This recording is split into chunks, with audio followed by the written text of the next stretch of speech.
Hi, everyone, and welcome to tonight's edition of the Berkeley Forum. My name is David Lee, and I'm currently the forum's Vice President of Events. We're so excited to welcome everyone to tonight's event with Sheikh Rahman.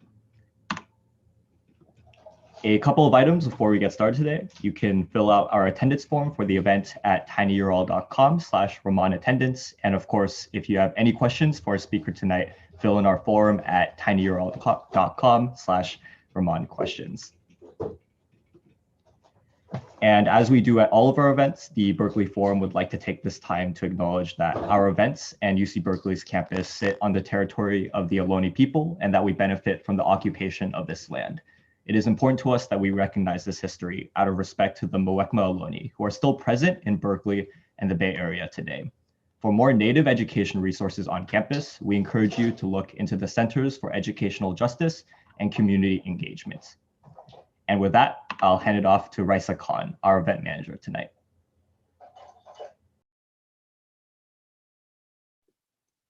Hailing from the underrepresented country of Bangladesh, Sheikh Rahman moved to Georgia in his early life. In 2019, Rahman was elected as the first immigrant member of the Georgia State Senate, toppling down barriers as the first Muslim lawmaker in Georgia and Bangladeshi in office. In 2017, he was the first Muslim elected to serve at the executive committee of the Democratic National Committee. His platform is well known for his commitment towards unity among ethnicities and political parties.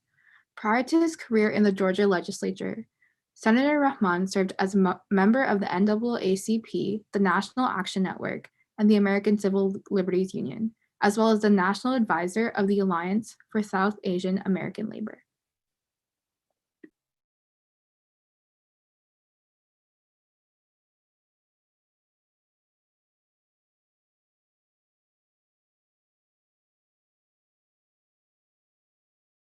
And Senator, if you want to go ahead and start your address. Hello. First of all, thank you to the University of California, Berkeley, and the organizer and the leadership team of the Berkeley Forum for having me, as well as special thanks to Ms. Raisa Khan for reaching out to me. I've always wanted to visit Berkeley, and maybe someday after this pandemic, I'll get to visit your great campus and meet some of you in person. I may not be as smart as some of you students, but it's a great honor for me to join as a speaker and being included in the wide range of distinguished speakers that you all normally invite. I hope that I can bring some different perspective in general of life and politics, as well as what's going on in Georgia and around the country. My name is Sheikh Rahman. I serve as a state senator from the great state of Georgia. I serve 5 different committees that includes agriculture and consumer affairs, government oversight, special judiciary, urban affairs, and economic development and tourism. As you can see, that wide range of committee that I represent. I'm the first Asian American state senator and the first Muslim legislator of Georgia, and happens to be the first immigrant too. Well, I've been the first in many aspects, but I didn't plan it that way. It just so happened. And then again, it took a long time to happen in Georgia. I'm hopeful that it's just the beginning in Georgia and around the country. Georgia and this country's demographic have changed over the years. It's not the same country that I came into 40 years ago. I'm proud to represent the most diverse state Senate district in Georgia and the 4th most diverse state Senate district in the country, only behind New York, Miami, and San Francisco. Physically, we don't look like anything like New York or San Francisco or Miami. The people that live in my districts are similar to those areas. The county of Gwinnett that I represent has people from more than 100 different countries. speak more than 100 different languages. It's a majority minority district. So 1/3 of the people in my district were born outside of America. 1/3 of my district's population was born outside the state of Georgia. Only 1/3 were born in Georgia. People come from all different walks of life, but we are still all American. And I'm fortunate enough to represent the diversity of the state of Georgia. When I travel out of state, I proudly tell people I represent the United Nations of Georgia. I first got involved in politics in the US while I was a student at the Central Piedmont Community College in Charlotte, North Carolina. At the time, Mayor of Charlotte, Eddie Knox, was running for governor. I was intrigued by his campaign, and some of my college friends asked me if I wanted to get involved, and the rest is history. Right before finishing my associate degree, I had to drop out of school because of financial constraint. I always wanted to pay for school on my own. I couldn't afford it at the time. After being out of school for 9 years, I earned my associate degree and continued my education at the University of Georgia, where I earned my bachelor's degrees in economics and certificate program in global studies. I specialize in American politics. During that time, I was a student senator for the UGA Student Government Association. I was also the president of the Global Studies Association. I was fortunate enough to be mentored by Dr. Hillenbrand, who was a former ambassador, US ambassador to Germany, and former Assistant Secretary of State under President Carter. In his class, The Politics of International Economic Relation, I heard so many real life stories about his time as an ambassador, as an Assistant Secretary of State, about diplomacy and politics. Since then, that experience have always stayed with me and kept me interested in politics. Be honest with you, at the beginning of my political involvement as an immigrant and a minority, I never imagined that I would be able to get elected for public office in this country. But after the election of President Obama, everything changed. I was inspired and got heavily involved in Democratic Party politics and believed that one day I could too get elected. Nowadays, there are so many organizations that train candidates and people from different backgrounds are encouraged to run for public office. During my time, this wasn't the case. When I started out in politics, there was a time where I was the only one who looked like me in the room. It wasn't easy for me to move up as a minority, an immigrant, without facing resistance within the party elites. I had to prove that people that I belonged there, and had to ignore the one who wanted to count me out. I was progressive long before progressive was cool.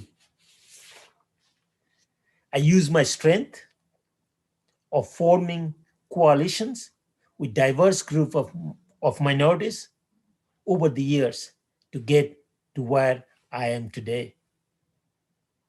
In the last decade, I dedicated more time to my passion in politics than my personal life or businesses by volunteering for local, state, and national candidates. I could not have done what I have done without the help of my minority brothers and sisters, including progressive white Democrats. I also dedicate a large part of my success to the support I have received from my African American women, colleagues, and voters. I use this strength to my advantage and travel all around the state of Georgia. In 2011, I was appointed to the state committee at large by then the chairman of the party. And in 2016, I was elected by the state party leaders to the Democratic National Committee to represent Georgia at the national level. Then in 2017, I was the first Muslim elected into the DNC Executive Committee to represent 13 southern states at the national level. Some of the states that I represented besides Georgia are Florida, Texas, North Carolina, South Carolina, Virginia, West Virginia, Mississippi, Oklahoma, etc. I served as an activist for the state party. I saw my job as taking all 13 states' concern and plans to the national party. In 2018, I was elected to the Georgia State Senate, beating 16 years incumbent with 68% of the vote. Then in 2020, I was re-elected unopposed. During my first term in office, I realized that activism and election are one thing, and that the legislation is another whole struggle. Even with all the good intention, it's not easy to pass legislation. You have to work not only with your own party, but with the opposition too. From early on, I realized that my colleagues at the Senate come from all different constituency, from all different parts of the state. It's not only urban versus rural issue or black and white issue. All of our constituency have different backgrounds and ideologies. So as a legislator, I have to be aware of that.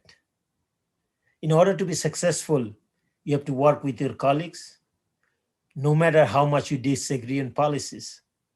You have to listen and respect one another to work and pass bill that will affect 11 million Georgians. Anything I do as a senator affects not only my constituency, but the entire state of Georgia. Sometimes a good smile and genuine sincerity and conversation can go a long way to make our state better. This year's 2021 session just ended for Georgia. And as part of the minority party, it's hard to pass any meaningful legislation.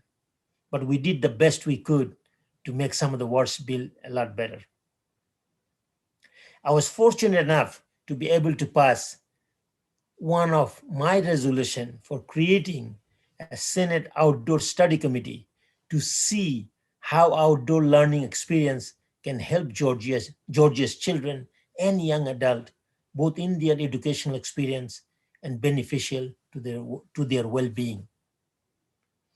I also introduced a bill that will affect 280,000 Georgia educators in the state of Georgia. This bipartisan bill was co-sponsored by 31 senators, half of being from the Republican leadership. This does not happen often in the state of Georgia or anywhere else in the country nowadays under the current political climate. So I'm proud of that. Sometimes you have to find the issue that we can work on that don't have to be a partisan issues. One thing I want you to mention to young folks like yourself, I want young folks to look at me and say that if this guy, especially the new generation, young generation, if this guy can do it, I can do it too. That's what I want you to get it today. I encourage you guys to reach out to me for any advice that I can give you. I realized that I did not have the opportunity to reach out to someone that looked like me when I was first getting started in politics and want to be able to give back. I would strongly encourage you to get involved in your local county parties, especially in local campaign.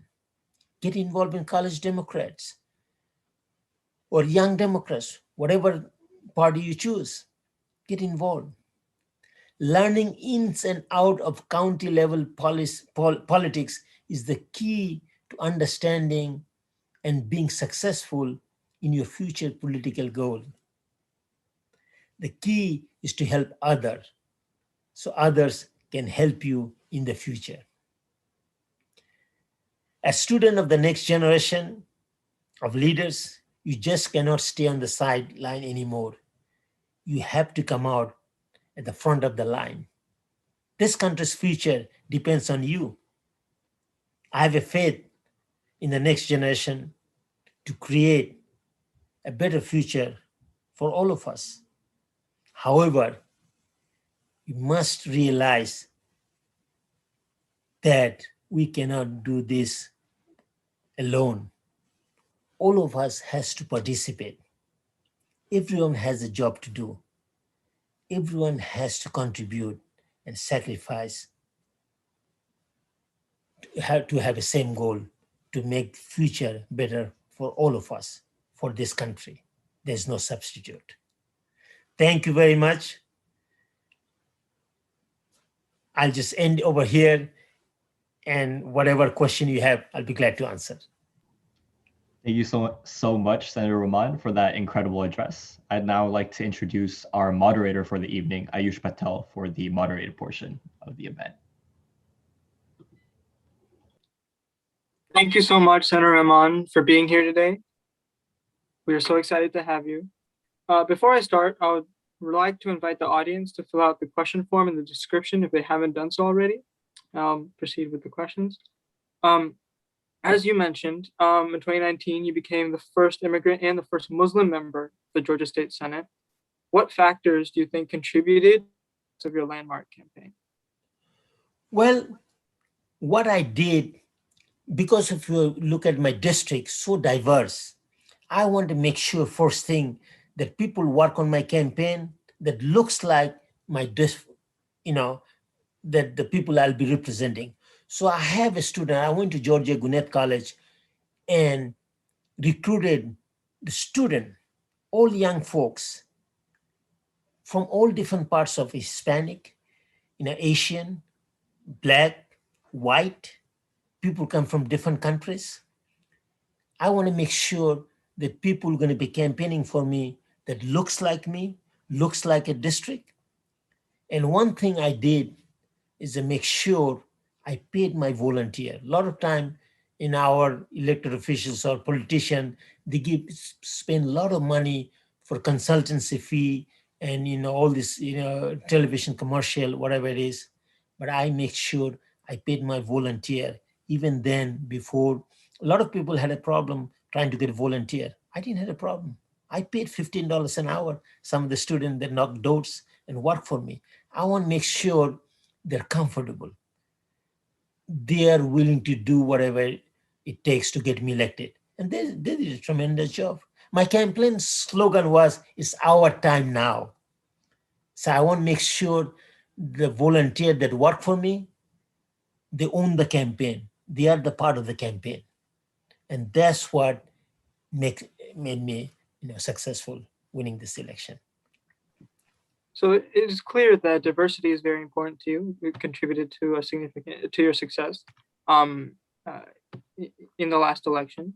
And your platform as well is also known for its commitment towards unity among ethnicities and political parties.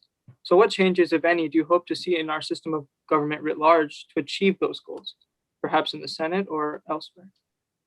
Well, the country is changing. As I said earlier, this country is it's not the same country that I came in 40 years ago. The county that I live in now, when I moved in, the population was 400,000. Now, 20 years later on, we have 1 million folks in this county. 70% of this county's population used to be white. Now is 51-49. So 20%, if you see that being part of the Hispanic, part of the Asian American, and part of the African American. So this is the county that we're going to look like. The people that live in this in my county now, this is going to look like all across America 20 years from now on. That's what it's going to look like. So we have to look at the future. You just can't look at behind what happened 20, 30 years, 40 years ago. But as the people like us, people look like me, people like yourself, we all have to participate. This is our country. When I came to this country as a young man, I'm not going back where I came from. My children are not going to go back. This is our country. We have to make it better. We have to own it. We just can't say, I'm from Bangladesh. I'm proud of being a Bangladeshi American, proud to be an Asian American, but also I have to realize this is America and I belong here. This is my country. Some people may not like it, might not, cooperate, but we're not going nowhere. We're staying here and we have to do whatever it takes to make this country better for the next generation of American. So it is clear then that minorities are a significant or important part of your vision for the future. Unfortunately, Georgia recently made national news after the introduction and passage of its newest voting legislation, largely due to criticisms regarding its impact on the Georgia Democratic voter base. What was your reaction to Georgia state politics being put into the national spotlight? Well, you know what I said to my colleagues, to my Republican colleagues, hey, instead of passing this voter suppression bill, why not reach out? Why not reach out to people like us, look like us? We are not dangerous. We may look a little different, but we have the same value just like you do. That's what I told at the Georgia Senate. That's what I told to my colleagues. Reach out to us.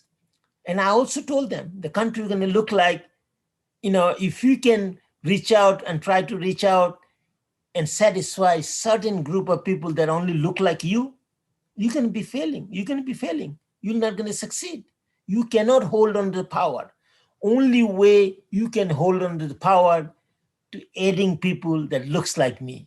So that's what I tell Republican folks. That was unsolicited advice. I'm not sure they're going to take it or not, but they're in a situation right now because they lost 2 US Senate seats and they're worried about the next election. They're trying to do whatever it takes to grab onto the power, and that's not the right way. They can try to do whatever it is. We are ready. People are ready. People are not going to stay on the sideline. We have to take control of it.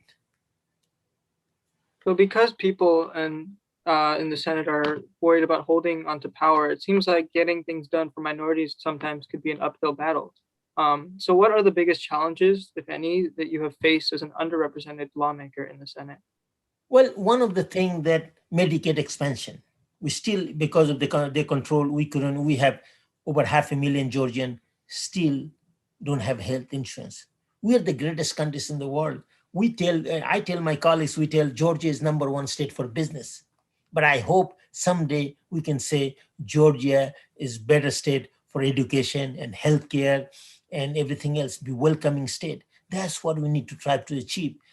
As a minority, we cannot pass a lot of bills, very few we pass, but sure what we can do or what we've been doing, making some of the worst bill a lot better than it is. We can definitely do that. We can fight for it. I want people to know that we're fighting for it. I want all the Georgians to know that we are fighting for healthcare for all, good education for all, no discrimination. This is going to happen. Discrimination will happen, not going to go away overnight. But these are the things, what we believe, our value, we have to let people know. And we have to try to introduce bill that are going to help all Georgians. It's not only for minority, for everybody every citizen of Georgia, every citizen, people, everybody that live in the state of Georgia. So then what lessons do you think other minority lawmakers in maybe other Republican states can take when they are also trying to implement their own bills or mitigate harm from bills they think are dangerous? As I mentioned earlier, sometimes we are in a culture right now, we don't even talk to other side. We feel like, what you hear all the time in Washington, what's going on is like Republican never even talk to Democrat never even talk. You don't even invite. That's not the solution. You have to get people involved.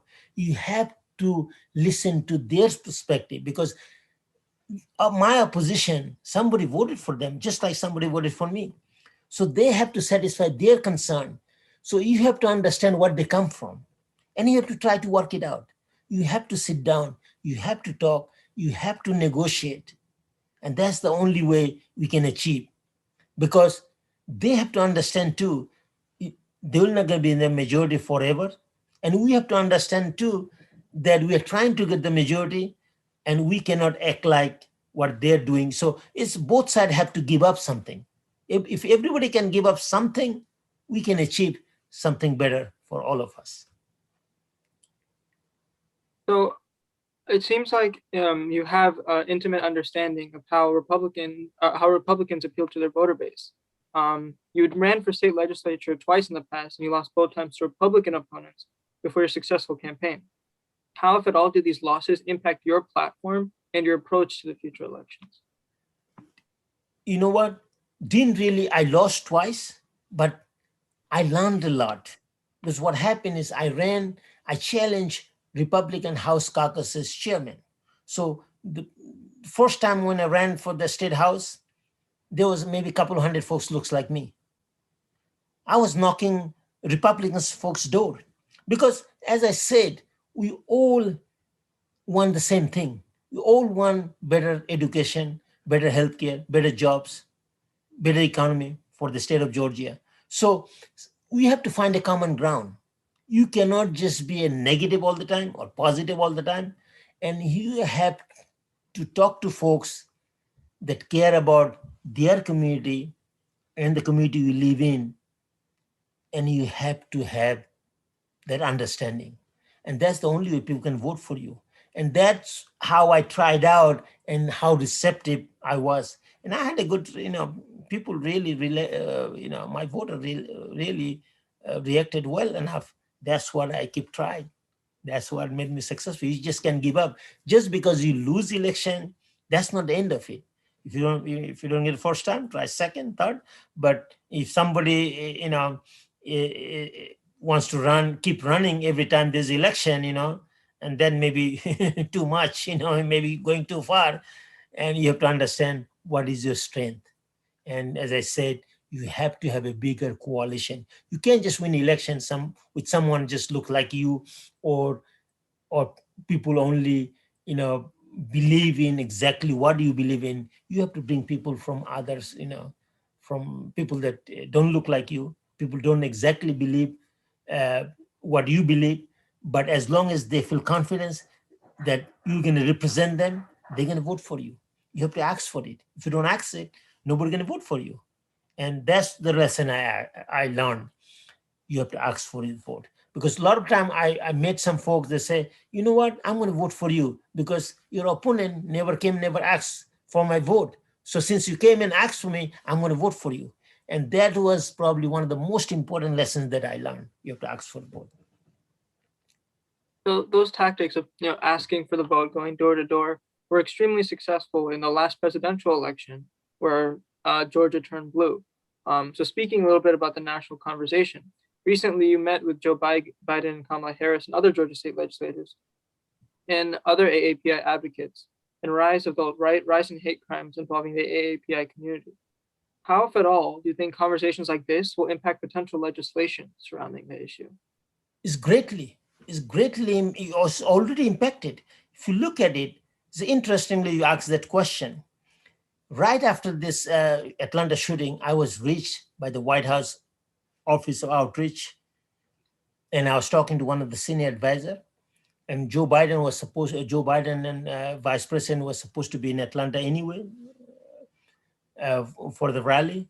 Then I told him, you know what, all this thing going on, we delivered for the president.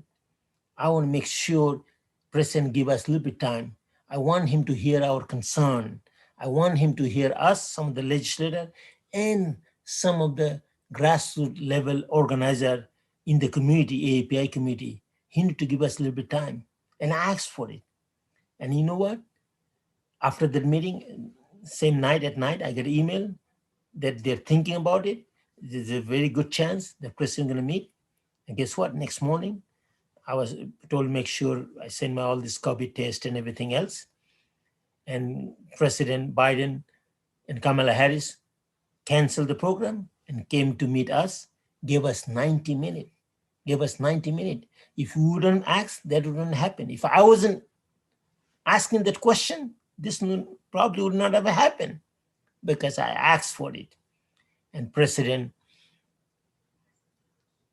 what he did is he listened to us.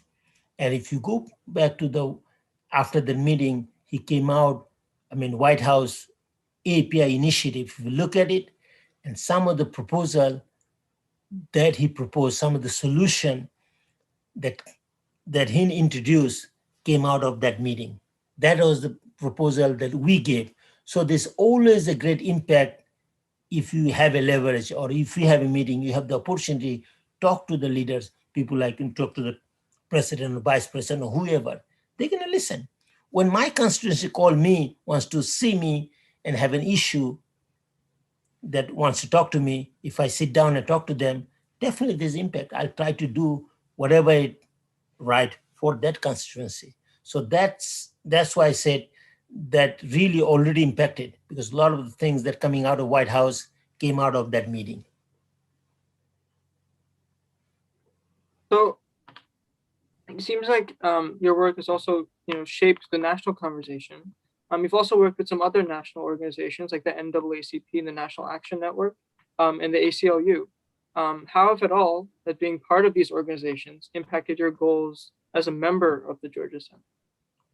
Well, when you work with all these different organizations, you have voices from different area, different expertise. They bring their knowledge to me. So that's a resource for me. And that's, of course, my voter base too. So that's works both ways. If they have a concern, they can come to me as a member of their body, what their concern. So you cannot come up with all kind of solution or anything, any problem that you may face. But these are the organization work for me as a resource, as outreach.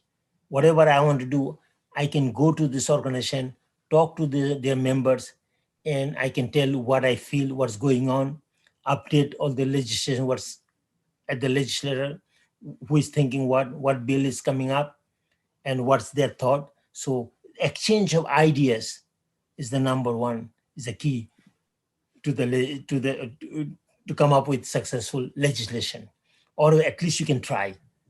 As I said, sometimes as a minority, you cannot, do a lot of stuff, but we can always try to represent.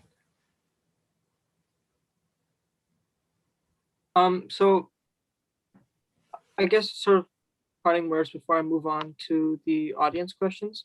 Some would say that your career has broken the glass ceiling for minorities in American politics. What advice do you have, if any, for young people, especially people of color and young immigrants aspiring to a future in politics? As I said, you have to have a goal, you have to have a vision. Never give up. Never give up. Get involved and join a coalition. You cannot do yourself. You have to reach out. As I said, you have to reach out people that don't look like you. You can't just think that, hey, as I said earlier, when I started involved in politics, I was the only one who looked like me. And a lot of people didn't want it. A lot of leadership, they thought, they didn't counted me. But I had to prove it, that, hey, I belong here. I have ideas. So if you have idea, if you want to serve, you can be successful. You can be. You just have to reach out. You have to tell your vision, express your vision to the people, the group that you work with, and they're going to give you opportunity. And if you do good, people are going to support you. And especially nowadays, it's totally different. I have so many opportunity. It's not easy.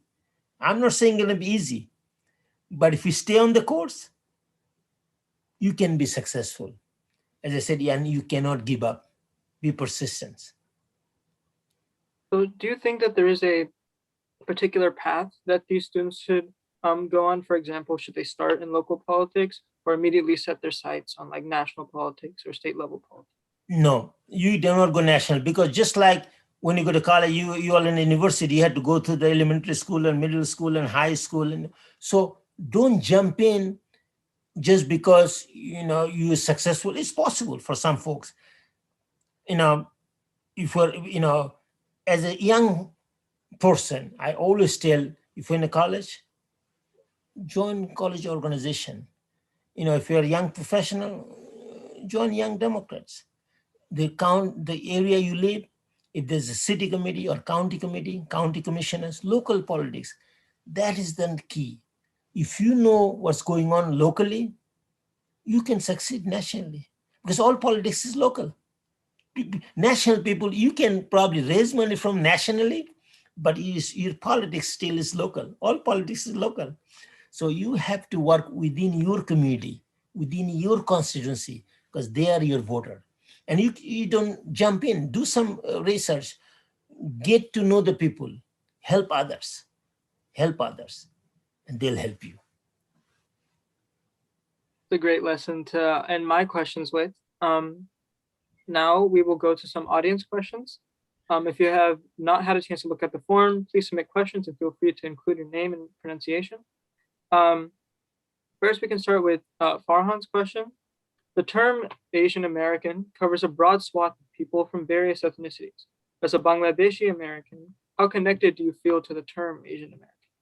I feel well connected. A lot of people sometimes they say, oh, if you're Bangladeshi, of course I'm proud of being Bangladeshi, but I always tell people, I'm Asian American, because what it is that broaden my horizon, broaden my constituency. Because as I said, I don't only represent Asian, I represent people from 100 different countries. As I said, Asian people come from, looks different, speak different, on so many different countries. And if I can bring everybody together, I think that's a success. I feel comfortable. I feel great to be an Asian, because that's what helped me. That will not going to hurt you. You cannot just say I'm Indian, I'm Indonesian, I'm a Chinese, I'm Vietnamese. Yeah, I say I'm Bangladeshi too, but I'm also an Asian. And it's better to be a big, part of the big pie than the small, pie, within your community. So try to reach out.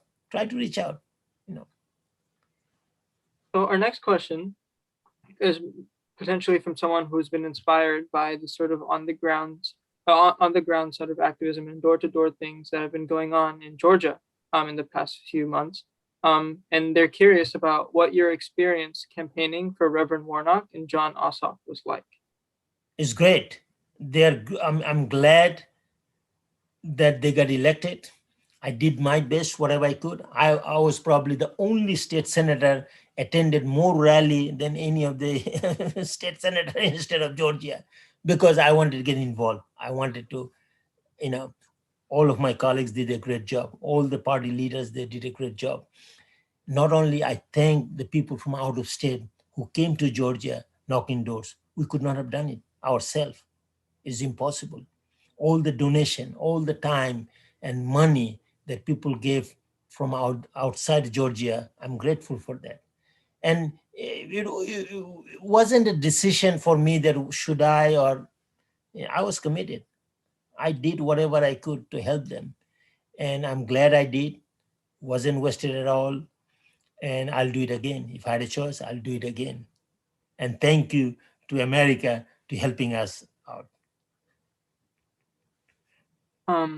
So we have another anonymous question. It was also about your cultural background. There was a question specifically about your Bangladeshi background. So given your background immigrating to America from Bangladesh, how, if at all, do you try to represent specifically Bangladeshi American communities in the work you do? I do represent, I do my best we can. Like on February 21st is International Mother Language Day. It was adopted at the United Nations. So I did a resolution. This year was like 50th anniversary of Bangladesh, coincide with 100th anniversary of Sheikh Mujibur Rahman, who is the father of the nation of Bangladesh. So I did a resolution for them. We had freedom fighter. We have several freedom fighter that who lives in Georgia. Some of them already passed away. I did resolution for those folks. That's how I try to serve my community.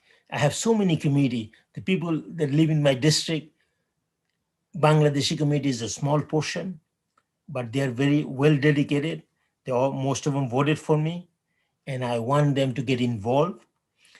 As an Asian American, as a minority, sometimes we stay on the sideline. We don't think our vote matters. This election proved us that our vote matters. And that's why I encourage everybody, not only Bangladeshi community, any minority, any immigrant I see, I try to bring them within my bigger community that I serve. And definitely I'm proud of Bangladeshi, and I'll do whatever I can to help my community. No doubt about that. We have another question from an anonymous watcher. What do you think the most challenging thing facing millennial and young voters is today? Well, one of the things that young millennials are going to be facing is the opportunity. With the opportunity, I mean the changing world. The world is changing. We just cannot do it by ourselves. United States used to be a superpower, still we are superpower. But China and Russia, if you look at it, there's last 4 years, United States took their hands off from most of the international affairs. What happened is a vacuum. The vacuum was created by the previous administration. We have to get involved with world affairs, everything that's going on around the world. We have to take a leadership. So young folks right now, they have to think they're part of the global community.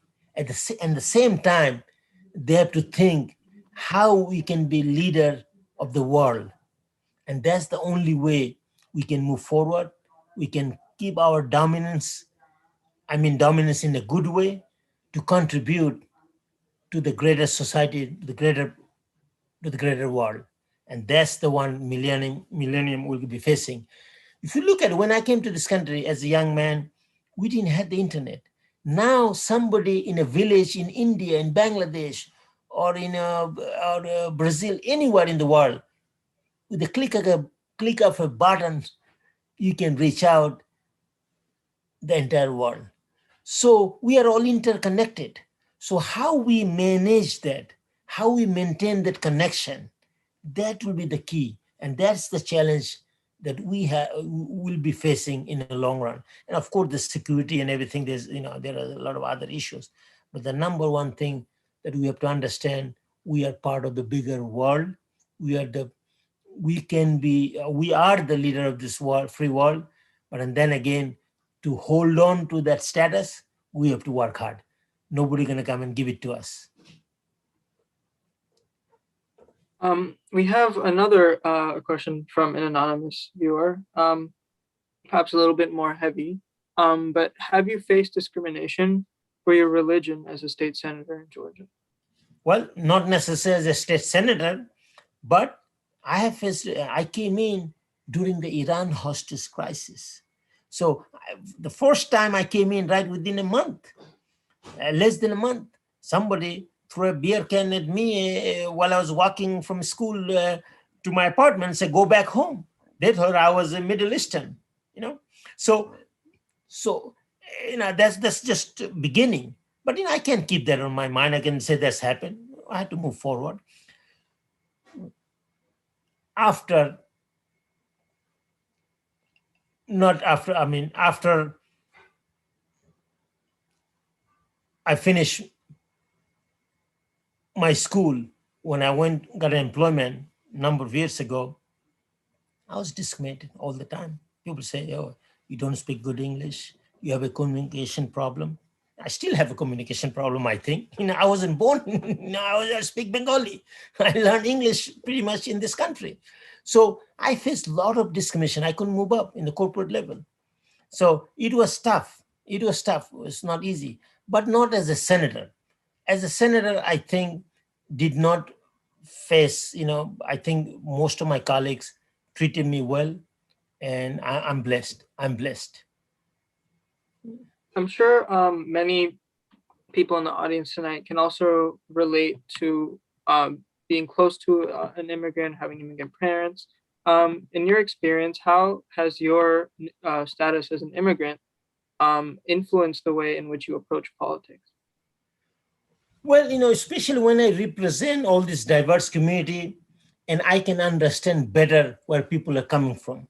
If somebody was born in this country, doesn't have interaction with that people that don't look like them, or didn't travel.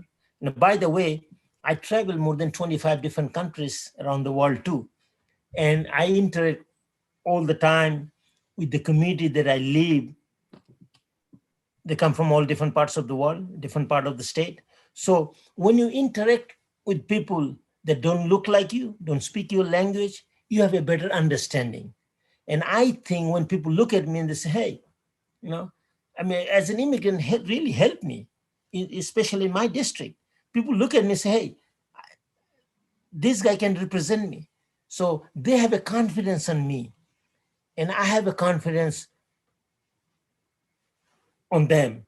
The reason I have a confidence, I know these people a little better than some of the people who are native born, we're not going to understand. As an immigrant, as a minority, I have a different perspective. And that's what I bring it to the Senate too. We have time for one more audience question. And it's a little bit of a more fun one, a lighthearted one. What is your favorite or most inspirational quote? Favorite inspiration quote? It's interesting. What my interesting was, one quote that I used in the last election, that we have to vote in every election from the State House to Courthouse to White House.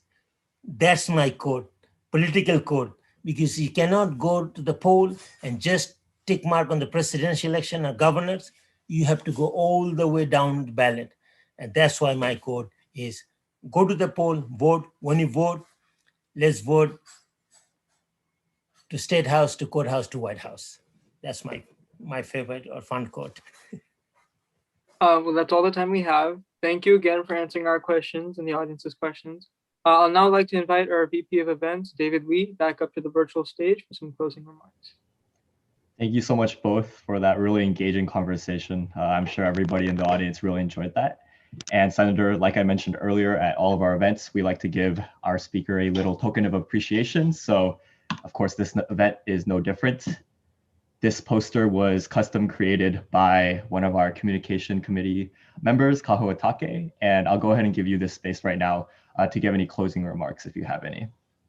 Great. Thank you. I love it. I'm looking at it. I really love it. And thank you. It's been a great opportunity to be with you all. It's an honor of a lifetime. And I hope you all enjoyed it. And just pray for me, for my good health, and pray for me that I can continue to serve. Thank you very much. Thank you so much, Senator.